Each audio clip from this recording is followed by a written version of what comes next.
പകൽ രാത്രിയാകും, ആകാശം ഇരുട്ടുമൂടും. വരാനിരിക്കുന്നത് വലിയൊരു ആകാശ വിസ്മയം. ഈ നൂറ്റാണ്ടിലെ ഏറ്റവും ദൈർഘ്യമേറിയ സൂര്യഗ്രഹണം കാണാൻ തയ്യാറായിക്കോളൂ. ഇത് ആധുനിക കാലത്തെ ഏറ്റവും ദൈർഘ്യമേറിയ ഗ്രഹണങ്ങളിലൊന്നായിരിക്കും. ആകാശവിസ്മയത്തിന് സാക്ഷിയാകാൻ ലോകം കാത്തിരിക്കുന്നു. 21-ാം നൂറ്റാണ്ടിൽ ഇനിയൊരിക്കലും സംഭവിക്കാനിടയില്ലാത്ത അത്രയും ദൈർഘ്യമേറിയ പൂർണ്ണ സൂര്യഗ്രഹണമാണ് വരുന്നത്. സൂര്യനെ പൂർണ്ണമായി മറച്ച് ചന്ദ്രൻ ഭൂമിക്ക് മുന്നിലെത്തുന്ന വിസ്മയ കാഴ്ച. ശാസ്ത്രലോകം വിലയിരുത്തുന്നതനുസരിച്ച് കഴിഞ്ഞ 3 പതിറ്റാണ്ടിനിടയിലെ ഏറ്റവും ദൈർഘ്യമേറിയ ഗ്രഹണമായിരിക്കും സംഭവിക്കുന്നത്. ഈ പ്രതിഭാസത്തെ ശാസ്ത്രലോകം വിലയിരുത്തുന്നത് നൂറ്റാണ്ടിലെ ഗ്രഹണമെന്നാണ്. കാരണം ഇത്രയും ദൈർഘ്യമേറിയ ഒരു പൂർണ്ണ സൂര്യഗ്രഹണം 2100 വരെ ഇനി ഉണ്ടാകില്ല. ഈ സമയത്ത് ഏകദേശം 6 മിനിറ്റ് 23 സെക്കൻഡ് നേരം സൂര്യൻ പൂർണ്ണമായി മറയ്ക്കപ്പെടും.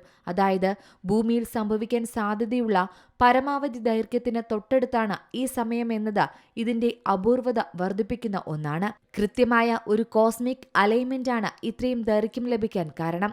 ഈ സമയത്ത് ചന്ദ്രൻ സാധാരണയിലും വലുതായി കാണപ്പെടും. കാരണം ചന്ദ്രൻ ഭൂമിയോട് ഏറ്റവും അടുത്തു നിൽക്കുന്ന സമയമാണ്. കൂടാതെ സൂര്യൻ സാധാരണയിലും അല്പം ചെറുതായി തോന്നും. കാരണം സൂര്യൻ ഭൂമിയിൽ നിന്നും ഏറ്റവും അകലെയായിരിക്കും സ്ഥിതി ചെയ്യുക.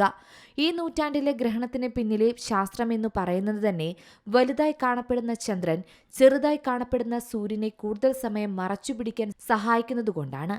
ഈ സമയത്ത് സുരക്ഷിത ഉപകരണങ്ങൾ ഉപയോഗിച്ച് വ്യക്തമായി സൂര്യന്റെ തിളങ്ങുന്ന ബാഹ്യബലമായ കൊറോണ കാണാൻ കഴിയും. പൂർണ്ണ സൂര്യഗ്രഹണം ഉണ്ടാകുമ്പോൾ ഇത് പകൽ സമയത്തെ കൂരിരുട്ടിലാക്കും.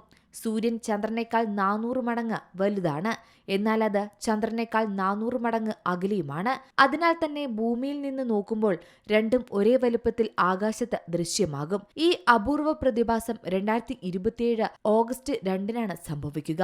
ഈ അപൂർവ ആകാശവിസ്മയം പൂർണ്ണരൂപത്തിൽ കാണാനുള്ള ഭാഗ്യം ഇത്തവണയും ഇന്ത്യക്കാർക്ക് ഉണ്ടാകാനിടയില്ല. പക്ഷെ നിരാശപ്പെടേണ്ട കാര്യമില്ല. ഇന്ത്യയുടെ മിക്ക ഭാഗങ്ങളിലും ഇതൊരു ഭാഗിക സൂര്യഗ്രഹണമായി ദൃശ്യമാകുമെന്നാണ് പറയുന്നത്. കൂടാതെ ഗ്രഹണത്തിന്റെ പാത കടന്നുപോകുന്നത് Spain, Morocco, Algeria, Tunisia, Libya, Egypt, Saudi Arabia, Yemen, Somalia തുടങ്ങിയ രാജ്യങ്ങളിലൂടെയാണ്. International desk Zee Malayalam news. ഏറ്റവും പുതിയ വാർത്തകളും വിശേഷങ്ങളും വിരൽത്തുമ്പിലറിയാൻ സീ മലയാളം ന്യൂസ് എല്ലാ ഡിജിറ്റൽ പ്ലാറ്റ്ഫോമുകളിലും ലഭ്യം.